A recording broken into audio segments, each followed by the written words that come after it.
It's episode 33 of the Keto for Women show.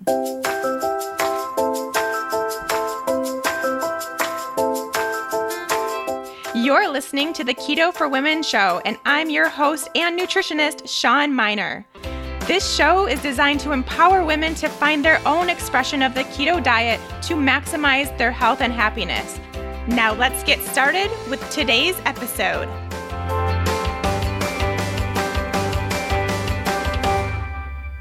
Hey there, friends. Welcome back, and thanks for joining me, as always, for another episode of Keto for Women.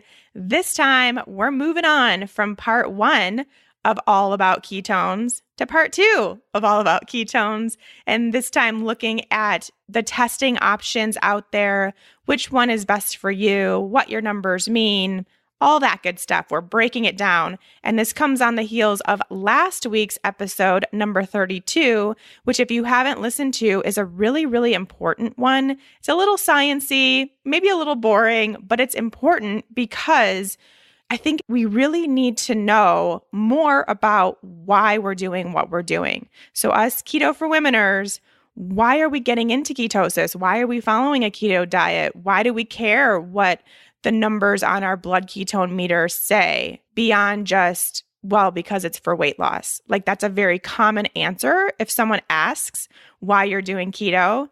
And there's about 1,000 other reasons for doing a ketogenic diet besides that. And I also think that it's important if you are someone who wants to use this diet to be an advocate for other people using it for their health, then it's important that you are at least somewhat able to explain some of the benefits that come with getting into a ketogenic state and why. So I think having a little bit of knowledge and education on that is so important as we move forward and kind of make this a movement, quite honestly. I think we really need to have that info under our belt. And so that's why I took the time to kind of get it into layman's terms, take these studies that I did some research on and put them into a way that we can kind of explain it to someone that has no idea why we're doing what we're doing. And I think we can all agree that when we have the ability to explain it a little bit easier and to see people's faces kind of change as we talk about the mental health benefits or the skin health benefits or the cancer prevention benefits, when we can talk about that with a little bit of education behind it, it's pretty cool to see that. It's pretty cool to see people get on board, and it's kind of a very empowering place for you to be as well, to have that knowledge. So while it may not be the most fun episode to listen to, I do think it's really important that you do so that you have that information to go out into the world with, but also just for your own benefit, so you know why you're doing what you're doing, which is also really, really important. Now we'll move on and talk about all these different testing options, and we'll do that in this episode. First, I would just have a few quick announcements. Before we get going with the show, let's chat about the sponsor of this episode of the Keto for Women show, Health IQ. Health IQ is an insurance company that helps health-conscious people like runners, cyclists, weightlifters, and healthy eaters get lower rates on their life insurance.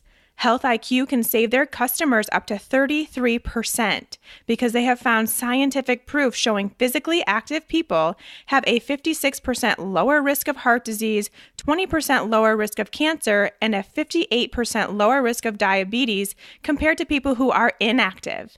Like saving money on your car insurance for being a good driver, Health IQ saves you money on your life insurance for living a health-conscious lifestyle. I've partnered with Health IQ because I'm a huge fan of their philosophy on recognizing those that take their health seriously, like us Keto for Womeners, and rewarding us for doing so by saving us money on our life insurance rates. Head to healthiq.com/keto to see if you qualify and to support the show. There, you will take a quick lifestyle quiz, which will determine your potential savings. That's healthiq.com/keto to learn more. As I mentioned last week, just a reminder, this is the last week to get your hands on the Butcher Box free bacon promotion they're doing through January. So since it's the end of January, if you're listening to this close to when it airs, last call for free bacon, basically. I love ButcherBox. It is one of my top 3 probably favorite companies out there because they take such good care of their animals and they provide such good high quality meat to your doorstep. Literally don't even have to leave the house in order to get this basically farm fresh meat right at your fingertips. And so this is a company that I use in the winter months when I can't get my hands on the meat from the farm down the street, which is, of course, always going to be number 1. But for me, I live in Colorado and it snows. So we don't have that option year round. And in those months, I call on ButcherBox. I get myself some boxes of meat delivered to my door, and it is the best, most high quality meat, not only based on their standards, but based on the flavor. I have never had meat that tasted like this in my life. Last night, I made the filet mignon, special little night with a friend, and it was the best meat I think I've ever had, ever. It was so good, so perfect, and it's just because they really provide a good, high quality, stable environment for their animals so that then they come to us ready to eat in a very healthy way, which is so, so important. And I talk about this a lot when it comes to food quality, but the meat is just not something that you can compromise on and keep yourself out of an inflammatory state.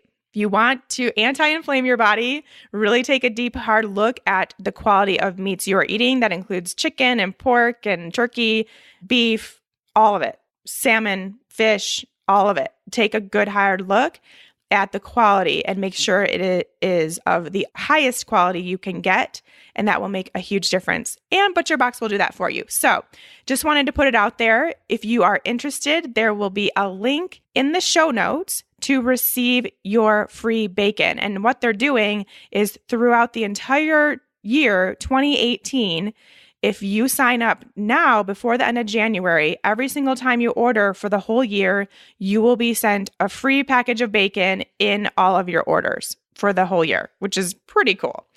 That's kind of like my dream come true, actually. So I think you would love it. And you can head to the show notes to get that link to go order your free bacon. One other thing I wanted to mention, just because, I like to occasionally add in a little bit of a tip for you all. And of course, what will always be the biggest question I think I get is, how do I add more fat to make myself get into ketosis? And I personally, because I've been doing this for a while now, find it pretty darn easy. But one of my go-tos that I think kind of gets overlooked, it's not something that gets kind of put out there all that often in the keto space, is chia seed pudding. Chia seed pudding is so good. It's so easy. You can make it ahead of time. So even if you're someone that doesn't have time to make breakfast or, pack a snack or something, it is already pretty much done for you. You make it the night before and it's ready to go. I have basically a kind of framework that any chia seed pudding will work. And then you can add in different flavors and spices and things like that to change it up a little bit. But the basic framework, here we go. So if you have never made chia seed pudding or you just want to know to have it around, get your pen and paper. I'll wait. Okay, there we go. We got some pen and paper handy. It is 1 can of coconut milk. Obviously, we're going to go full fat. If you can find coconut cream, even better. But it's just a normal sized can, like what a Campbell's soup can would be. Just whatever the normal size is. I don't know the exact ounces. I want to say 13.5, but I'm not positive on that. So just a normal can. If you can find clean coconut milk, even better, which would be without guar gums or other gums. It would literally just say coconut, milk, and water. Coconut and water are the 2 ingredients. That would be ideal. And then basically the ratio of how much fat is contained is what makes it light or cream, that variance. Grab yourself a can of that, as highest of percentage fat as you can find. And then get yourself some chia seeds, organic chia seeds, super easy to get. They're pretty much everywhere. You can get them in bulk sections or you can get bags of them already prepackaged. Get yourself some chia seeds, and then you're going to put a half a cup of the chia seeds into a bowl or jar, something like that, along with the whole can of coconut milk. And then about a quarter of that can, fill that with water, and then put that in the mixture as well. That's the framework to making chia seed pudding. It's so easy. 1 can of coconut milk, half a cup of chia seeds, and a little bit of water, about a quarter cup probably of water. Easy, right? From there, you can add in whatever sounds good. I just kind of randomly put stuff in there. I'll do cinnamon and nutmeg, cloves, and I'll make more of a spice-ish type, more of like a chai spiced chia pudding, which is one of my favorites. I'll add in coconut flakes, cacao nibs, other things to make it even more fatty, which is awesome, even more ketogenic, we could say. You can add in actual cacao powder. Of course, you can add in sweeteners if you need to. A few drops of stevia usually does the trick, or you can use the yacon syrup that I'm a huge fan of, monk fruit extract, whatever your preferred sweetener is. You can add a tiny bit of that, but I often find that very little is actually needed, especially if you're adding in these other spices. So just kind of experiment with it, but you can always come back to that baseline. That's your standard recipe, and then add things in from there and just kind of see how it goes. Now, once that's all mixed together, you're basically just stirring it together, and you'll notice as you stir it that it starts almost already getting gel-like, which is great. Once that happens, then you just put it in the fridge. You can do so for a couple hours, or you can do so overnight, which I think is really nice, and then it's ready to go. If it is thick, which sometimes it is depending on what kind of coconut milk you get, if it's thick, you can always add more water basically at the time of eating and give it a few minutes, stir it in, and it will become a little bit more liquid, but will gelify pretty quickly still too. That's the beauty about chia seeds. It's just almost foolproof. So I like to have it for breakfast quite often, especially if I'm not really into having eggs or I just want something easy. I don't want to have to cook. Love having it as a breakfast option, but also really great as a snack option, as a midday snack. If you're someone that needs something before dinner or something like that, great option. And obviously, as you can tell, it's dairy-free, it's grain-free, it's ketogenic, it's paleo, super easy and really good. It really does taste good. So I think you all should try that and experiment and let me know if you come up with a good combination of what you put into your chia seed pudding that we could try. All right, let's get into today's topic about ketone testing. So I know I've gone over in several episodes, I believe, a lot about ketone testing already, but I do think it's something that bears to be repeated and something that I think a whole episode about would be really handy to have around, where we're talking about is that, so we have a reference point. So that's what we're doing today. As I mentioned, this is a topic that is probably the biggest topic, I think, of questions, but then also just in the keto community, because it is something that's very specific to this way of eating and to our lifestyle, is that we test our ketones. And that's really nothing that is similar in any other way of eating or eating style, right? So it's very specific. It's also pretty confusing, especially as you're just starting out and getting into this diet. It's like, you don't know what anything means. You don't know if you should be testing, if you have to, what way to go. So we're just going to do it all today, right now. And even for you veterans out there, I think you might still find some really good information as to understand what your numbers mean. So even if you're someone that's consistently in ketosis and you have high readings or you have low readings, or sometimes you're not in ketosis, even though you did the same exact thing correct the day before, all these things that come up. So let's chat about it. First, let's go through the 3 different options for testing ketones. You can test your ketones through blood, breath, or urine. Those are basically the 3 options out there. And what's fascinating is that those 3 are correlated to the 3 different types, basically, of ketones, which I mentioned last week: acetone, acetoacetate, and beta-hydroxybutyrate. So basically, whichever one you're choosing to test is testing a different form of ketone.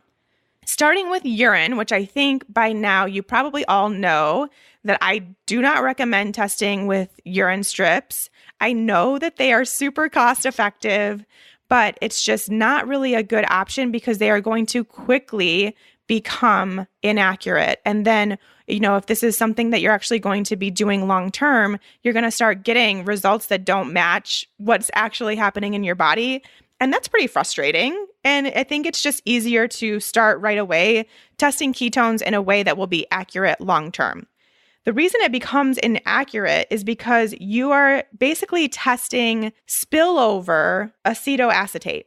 So that's one of the form of ketones, and you're testing the excess of it, which as you progress into a ketogenic state, you're not going to have any excess because you're utilizing it more efficiently. Your body is running on these ketones, so you're not going to have this spillover effect. So suddenly it's going to look like you aren't in ketosis when you actually are, and you're actually even more efficient at it, but yet getting these false readings. It also can be really affected by, obviously, your hydration status. So if you're really dehydrated and you go and test your urine, it's going to come up inaccurate. Maybe it'll say you're super deep into ketosis where you're actually not, but it's just because you're dehydrated. So there's way too many variables. Even electrolytes will change your ketone reading. So there's just so much that can throw you off. I think it would cause more questions than anything else. That being said, if you just want to see very short term, say within the first 2 to 3 weeks of a ketogenic diet and changing over, if you just want to know right then and there that you're doing keto correctly, quote unquote, and then from there, you're not going to test or you don't care, you'll move on to blood or breath, something like that afterwards. I guess I would be okay with that for a very, very short term, right at the very beginning, making sure you're drinking the proper amount of water. And if you promise not to get super hung up on those readings because there's so many variables. Now, there's breath ketone testing. And this is something that I just recently started having experience with because I got my hands on a breath ketone meter from Ketonix when I was at the Low Carb Universe conference in March. And so I started experimenting with it because I had never had any experience. I didn't really know. I couldn't give you all my kind of opinion and just kind of things I noticed and my thoughts on that because I didn't know. I had never done it before. And so now I have a few months of doing some breath experiments under my belt, which we'll go over. And I just really quickly want to kind of explain to you what it is. So when you're testing breath, you are testing acetone. And acetone is kind of the byproduct of acetoacetate that shows up in your lungs. And that's why we can test using the breath to get a decent measurement. While it's not testing the actual ketone that we use for energy, it is testing the byproduct of the ketone that we use for energy. And so therefore is a pretty real-time indicator of how much of that process is going on in your body at that time. So pretty cool to think about and to see some of the results that come out of this. There's definitely mixed emotion about testing for breath, and I'm going to talk about that in a minute. I just wanted to kind of explain what we're testing. So that one's testing the acetone that is a byproduct of acetoacetate. Acetoacetate is kind of that main ketone that's used as a building block for energy. And so it's the byproduct of that. And then we have blood ketone testing, which I think is probably the most common. I think that's safe to say. And for good reason, it's a really efficient and accurate way to test. Blood testing is looking at the beta hydroxybutyrate. And beta hydroxybutyrate is the ketone that is found in our blood before it gets into the cycle that then makes it energy. So that's, again, putting it very layman's terms. So we have beta hydroxybutyrate in our blood, and then eventually it goes through this process that turns it into acetoacetate, which then acetoacetate is used to make ATP in our cells, which is energy, like we talked about last week. Now we all know these terms and kind of what they represent. So the thing about blood ketone testing is that it is looking at the kind of what you can think of as spare energy. So those ketones that haven't gone through that process yet, which can provide a little bit of confusion when it comes to testing your ketones. So we're going to go through that and talk about all of those different numbers and what they actually mean and why we may not need to be as obsessed with our numbers as we currently are. All right, so we're going to obviously look at the breath and blood options in a little bit more detail because, as I mentioned, I just don't even think urine test strips are worth it. So not even worth my time, honestly, or your time listening to talk or listen about it. So we're going to move on and just talk about those two because there's some pros and cons to each. Let's go through those pros and cons. With the breath testing, the pro is that you're buying a device once, and then you can test 100 times a day if you want. It's a one-time purchase. You don't have any other equipment or strips or anything like that to buy.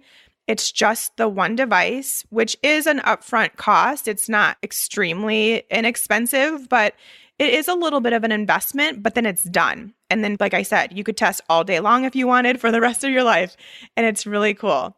It is pretty accurate. I would say not as accurate as probably some of you are looking for, but it's accurate enough to get a decent idea of if you're in ketosis or not. So that's something we'll talk about with the blood test and it having the actual number readings. And the current model of the breath meter, which is the Ketonix breath meter, is what I would recommend using. And I will link to the one that I recommend in the show notes so you can check it out and see if that's something you want to invest in. The cool thing with it is it's now an app on your phone. So basically, you either plug it into your computer or you have the battery pack and you charge it up and then it tests your breath and it shows up right away kind of on this like dial in number form, your ketone production. It is really cool. It's really convenient. It's nice to have around. It does give a good general idea if you're producing ketones or not, which is good, right? And obviously you don't have to prick your finger, which some people, and I totally understand, they don't want to do that all the time. It's not super fun to have to get that little pinch in your finger and try to draw blood. So I get that. So I guess the ease and messiness isn't there, potential messiness. Now the cons, here are some cons. This is kind of something that I've noticed over my couple months of using the Ketonix is that first of all, and this is why I'm not saying it's super accurate, I did find some random variables. I don't know what they were. I don't really know how to even know what happened, but there were some times when I would test via blood and it would be kind of what I expected to be as my reading. And then I would test via breath within the same 5 minutes and it would just be like skyrocketing levels or really, really low levels. And I think it's just probably a technological issue.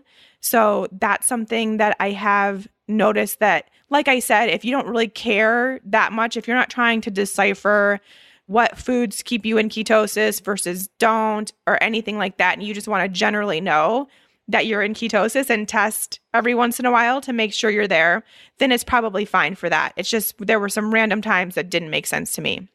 And actually, one of the biggest reasons why I don't love it is because I don't like waiting for the tool to the device to warm up. It takes anywhere from like 5 to 10 minutes sometimes for it to warm up. And I don't like sitting there waiting for it, or, I'll get it ready to go and then I'm waiting for it to warm up and then I go do something else and I completely forget about it for an hour and then I have to go through the process again. So that was probably the biggest turnoff for me, was that it took a long time when I just really kind of want to know where my ketones are at and then go on to my life.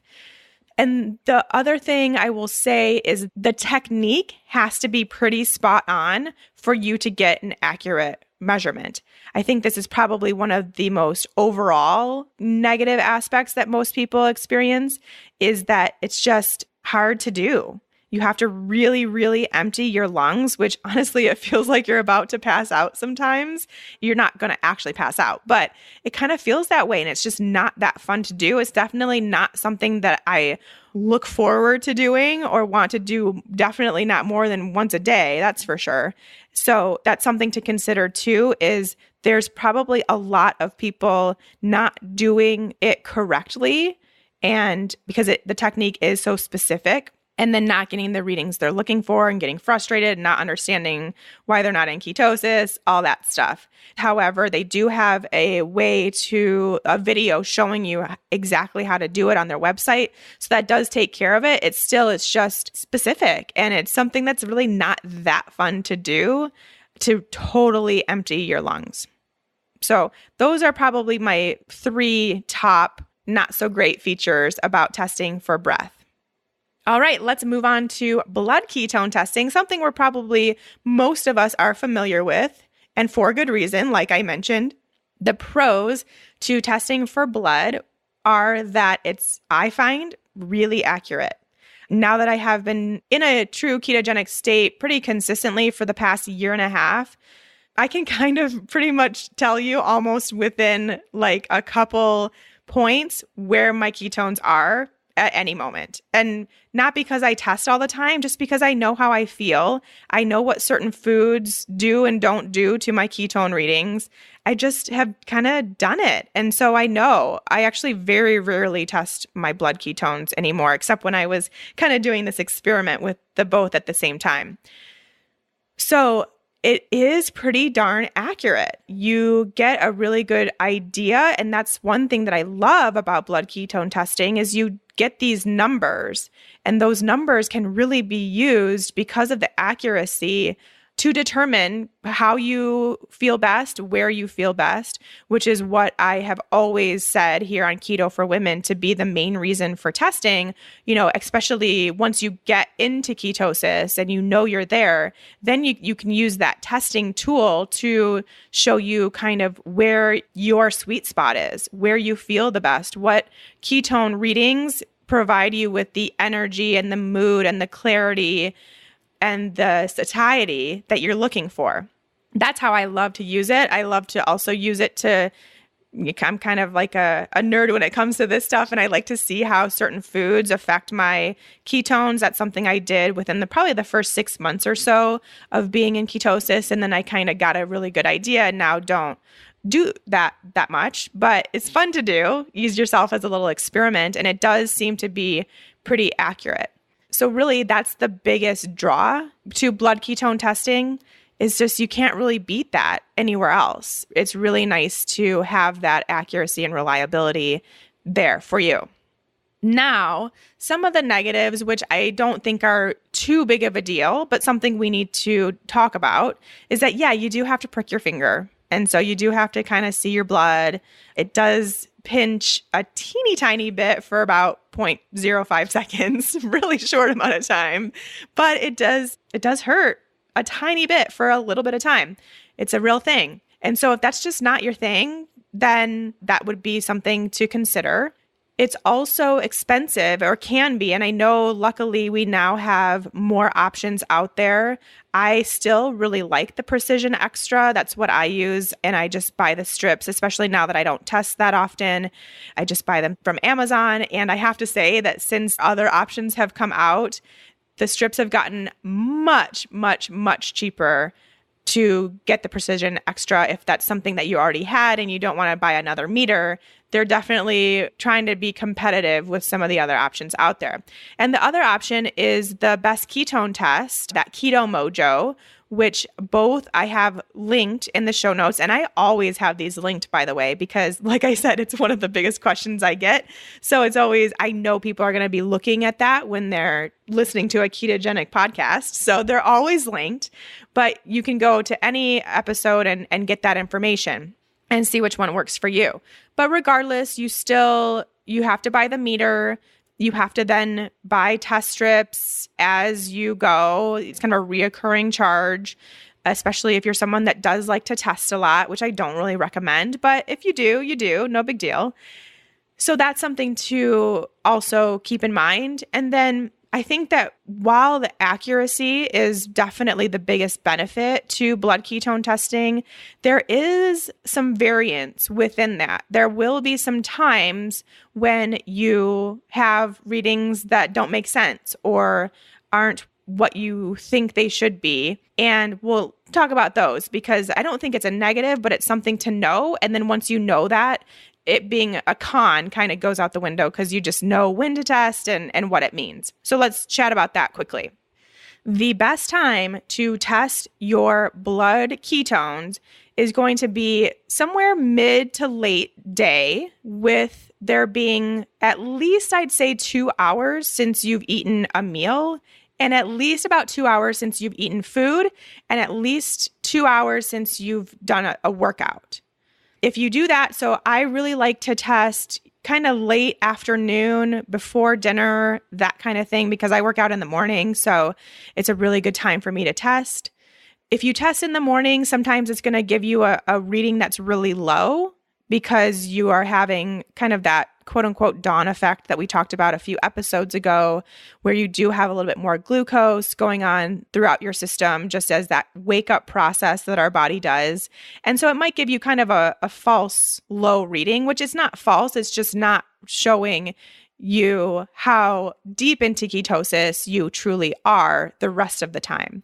So we just find that period of time where that wouldn't come into effect. And also, blood ketone testing is reactive to food because, again, as soon as you eat, if you have a glucose response, then that's going to shift your ketones down a little bit just during that process where your body's kind of taking in the glucose, may have some insulin impact. Even if it is a super ketogenic meal, there still might be a little impact there.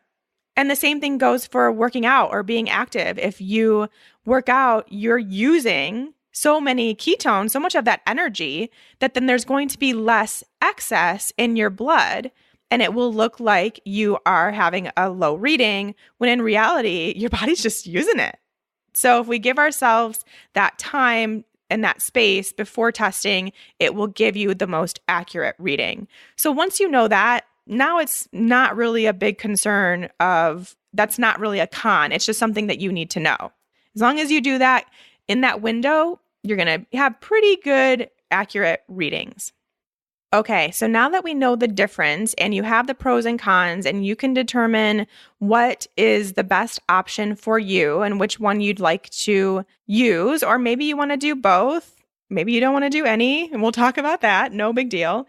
But if you do, I have a little bit more information to help you understand what your readings mean. And this specifically goes for the blood ketone testing because we do have that accuracy available. We do have those numbers that will really help us determine kind of our range of ketosis and how we're doing. So there is some variables we need to consider within that too. So let's talk about that.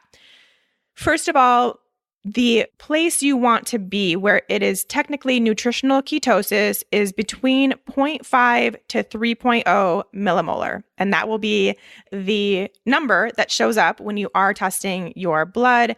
After you put it into the meter, it'll count down and it will show you a number will pop up with that. And that's your current state of nutritional ketosis. And like I said, we want to be between 0.5 and 3.0.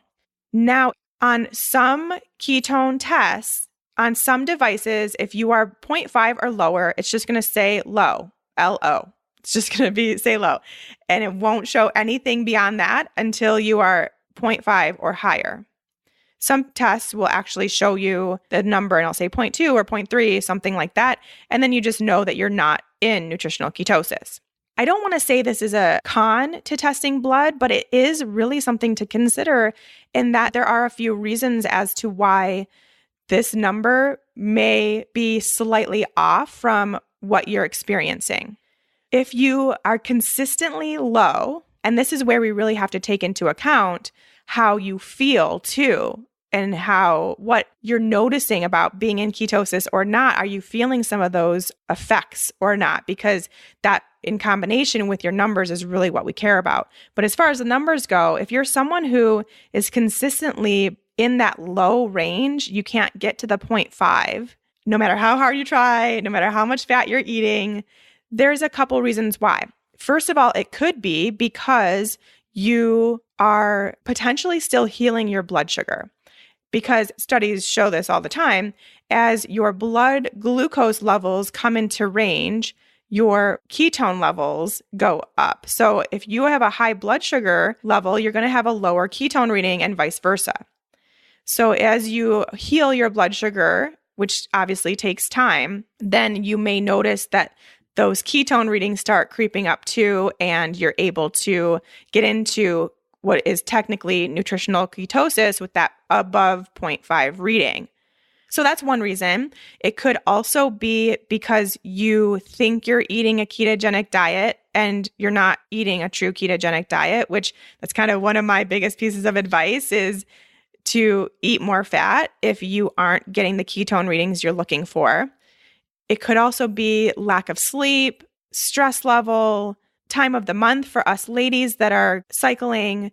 I guess what I'm trying to say is that when you're in this range that's not quite nutritional ketosis, there's a lot of other factors involved that could be lifestyle factors, could be dietary factors that could be keeping you from getting into ketosis.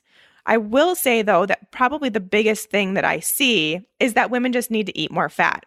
I know it's hard. I know you feel like you're already eating a lot. It doesn't have to be like this forever, but in order to really teach your body that process, if you can get more fat in for a period of time, lower your protein intake a little bit, lower your carb intake a little bit if needed, and get those ketones produced, your body will definitely continue that process. And then down the road, there can be less fat intake and you'll still produce those ketones. So this is upon initial transition into ketosis where this might be experienced, and that higher fat intake will really, really help.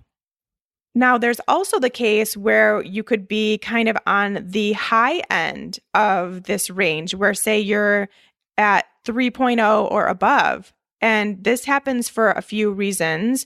One, if you're fasting, quite often it will get to these higher readings.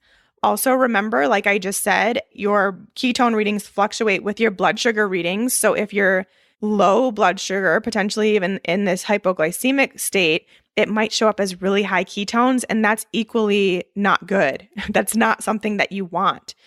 So something to keep in mind, and maybe start testing your blood sugar as well when you're having those high numbers to see how they correlate. Also, I see this happen really quite commonly in women when they start a ketogenic diet, as they go from not producing any ketones to all of a sudden being at like 4.0. And what's actually happening is you're starting the process of a ketogenic state, but you haven't quite made the switch yet to where you're utilizing the ketones you're producing efficiently in your tissues and, organs and muscles and brain and all that stuff. So it shows up as higher in the blood because you haven't actually started to utilize them as effectively as you will once you keep going. So then you'll notice as you continue on with what you're doing that then you drop down into the 1s and 2s and kind of over the next couple weeks, and that becomes more stable and more accurate. So as you can see, it's definitely not a case of the higher the number, the better. It's honestly just being somewhere within that range to where you're producing the ketones, but you're also getting the benefits. And that's why I say you really can't just look at that number to figure out how ketogenic you are or how your keto diet's going, because there are people that have a reading of 3.5. They're not actually using their ketones, so they still feel terrible. They still feel foggy. They feel like they're in the keto flu still. They just don't feel good. Whereas there's people that have a reading of 0.4, but they feel amazing. They feel really good. And when that happens, and especially if that's something where you kind of have been there for a while, and if you have previously been in this range of 0.5 to 3.0, and then sometimes you drop down to 0.4 and you're like, why did that happen? I've done the same exact thing. It could just be that your body is actually, for whatever reason that day, using more ketones than usual. And so you're seeing that slightly low number. So not something to be super concerned about if you feel really, really good. Because really what this all is coming down to is that you have to remember when you're testing your blood, you're testing the ketones that are in excess, the ketones that your body's not using right now. So if you keep that in mind, then I think it makes it a little bit less stressful. You give maybe your body a little bit of grace if you are having a lower number than you think you should. But it also gives you some clarity too if you're having a higher number than you think you should as to what's going on. So all this said, I think it's still really important that we use this information that we're getting with our blood ketone tester as informational only, not as something to super stress over, especially now that I've gone over all the reasons why it could be off, which is a lot, and what could be going on in your body when you get a certain reading. I think it's just informational. Use it to learn more about your body. Don't test more than once a day. I mean, that's, first of all, a lot of money, but it's just too much with all the variables and how intricate our bodies are, how much goes on in every second of our bodies. It's just a little too rigid of a plan to really try to test more than once a day. I personally think if you're eating a ketogenic way of eating and you're getting plenty of fat and you're moderating your protein and lowering your carbs, if you feel like you've got that down, then just every couple days, maybe do it. And then you'll find out it turns into once a week. And then it turns into once a month. And then it's just, I just know. So I'm not even it's not worth it. I know what I need to do or what I don't need to do to keep my levels where I feel best. And that's another good point. It doesn't matter what your number is. It doesn't matter if it's 0.8 where you feel really good or 2.8 and you feel really good. That is totally beside the point. It's going to be different for everybody. Your neighbor is not going to have the same ketone reading as you are, but you're going to both experience some pretty good benefits. You're both chatting away about what you learned on Keto for Women this week, and you talk about your ketones and all the benefits you're feeling from being keto and both experiencing this awesome energy, and your brain fog has cleared and you can go 5-6 hours without eating. You're both experiencing that, but then you compare your notes and one person has way higher readings than the other. It doesn't matter. What matters is what you are experiencing when you're in that ketogenic state. Once you're in that general range, it doesn't matter. And it really doesn't matter from one day to the next either. Like I said, there's so many lifestyle factors and other things to consider that if one day you're at 0.5 and the next day you're at 2.5 and then the next day you're at 0.9, it's fine. Not anything to really look into as to, well, what did I do yesterday that's different than today? That's just really getting your head spinning way too much than it has to. It's just not worth it. We can all just, kind of take a step back and just, once you're there, you're there. And then just go about life and enjoy your ketogenic meals and enjoy all the benefits that you are feeling. But then also, like we talked about last week, some of these other things that we don't even necessarily feel that are happening in our body when we have ketone production, but that are so important to your health, just live in that space and just keep doing it. It's so great. If you do want to use, and I know I've talked about this before, but I'm going to talk about it again because I do think it's important. It's something I already mentioned, but kind of fun to do. If you do want to use your blood ketone testing to experiment with what works for your body and what doesn't, and I like to say, kind of finding your carb tolerance.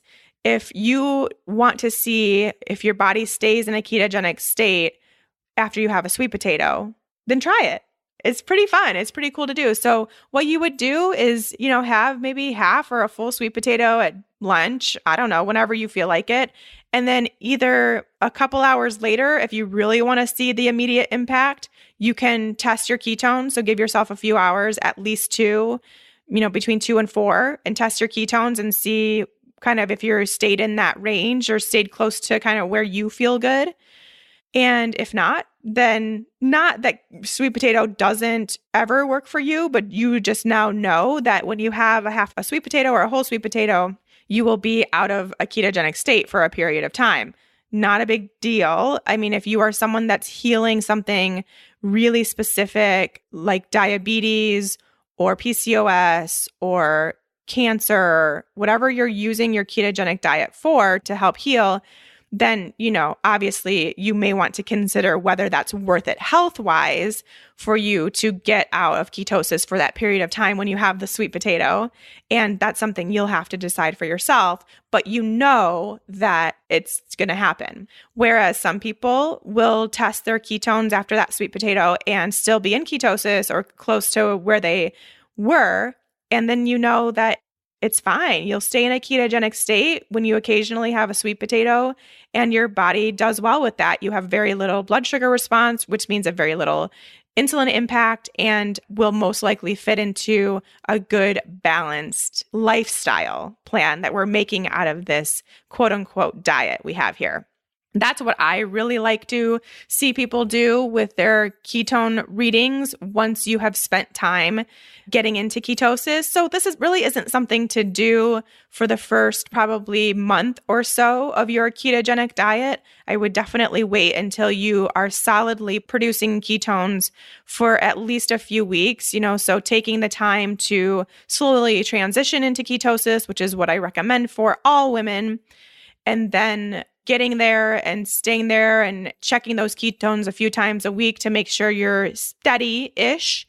And then you can start kind of seeing how these different variables affect your ketone reading. Again, not something to be super obsessive over and to just spend all day, every day testing your ketones, which I've seen people do. And I do not recommend that, but something to kind of give yourself more information about your body and what foods impact you and don't impact you. The only other quick thing I'll say, in general, whether you're doing breath, blood, urine, if you just can't get away from that, no matter what you're doing, always remember that it takes time, especially for us women. And a lot of you probably notice the difference if you're doing this with a man in your life and they're all of a sudden producing ketones at the perfect level after a week and you are still having issues. It takes you 2, 3, 4 weeks before you're even getting any reading at all. It's just because that's who we are. That's what we need to do to heal our bodies. And no matter what, just you eating a ketogenic style meal on a daily basis, making this your thing, that's healing your body. So while it's frustrating to not get that number that you think you should be getting and to feel like you're doing everything right and nothing's changing, just know that all it is just your body showing that you have some work to do. Maybe you do have a blood sugar issue that you didn't know you had, and you're healing that by eating this low carb, high fat diet. And once that gets a little bit more healed, that's when you'll start seeing those numbers come up to where you're technically in ketosis. So just remember, it's a process. It's not immediate. It's not something to stress over or to beat yourself up or your body up if it's not producing ketones right away. It's not something to change up all these things to get that perfect number. Just eat a ketogenic diet. Heal your body. Test your ketones occasionally and see how you're doing. And really focus on how you're feeling and make that the priority. And speaking of, if you don't want to test any of this, I'm cool with that too. While I think that testing is really beneficial, I don't think that everyone has to or needs to. If you just want to go by how you're feeling, then do that. If you feel really good, but you don't want to test, well, obviously what you're doing is working. You feel really good. So that's the most important thing. And that's where you can just stay and know you're doing what is working for your body. So there's always that option to not test at all. So keep that in mind too. All right. I hope we covered everything. I'm not sure, but of course, if you have any questions, if any of this spurred some additional information that you need, please let me know. Send me questions about testing or any other questions you have about keto for women in general to info@ketoforwomenshow.com, and we'll get you on the list for questions for our Q&A episode. Before we move on to what's coming to Keto for Women in the next few weeks, a quick reminder to check out this episode's sponsor, Health IQ. the company that brings life insurance savings to the health conscious. Head to healthiq.com/keto to take your lifestyle quiz and see if you qualify for a lower rate. That's healthiq.com/keto. Here's what's coming up next week. We have an awesome interview with Dr. Trudy Deacon, who I met at the Low Carb Universe conference. I saw her speak, and as soon as I did, I just knew I needed to get her on the show because we have a big misconception when it comes to cholesterol, saturated fats, insulin, just all of this information. And she does such a great job of explaining it in a way that makes sense for us so that we have this information and this knowledge to then potentially go to our doctor or to understand our lab results better than we are potentially being told through our doctor. So it is an amazing interview. I cannot wait for you all to hear it. And then after that, I'm doing a whole episode on keto and poop. Yes, I said it. I kind of work up and talk about poop every single day, so it means nothing to me. But yeah, we're talking about digestion because a lot of the things that come up when we switch to a ketogenic diet, or we've even been in a ketogenic diet for a while, are digestive related. There's a lot of symptoms there. So what do they mean and what can you do about it? Where do we go from here? That's coming up beyond in the next couple weeks. Until then, I hope you all have a great week. I hope you all understand a little bit more about what these numbers mean. But at the end of the day, I hope you all just eat your fatty meals, enjoy your food, enjoy the benefits of eating this way, and don't get too wrapped up in these numbers and the testing. All right, everyone. Talk to you later.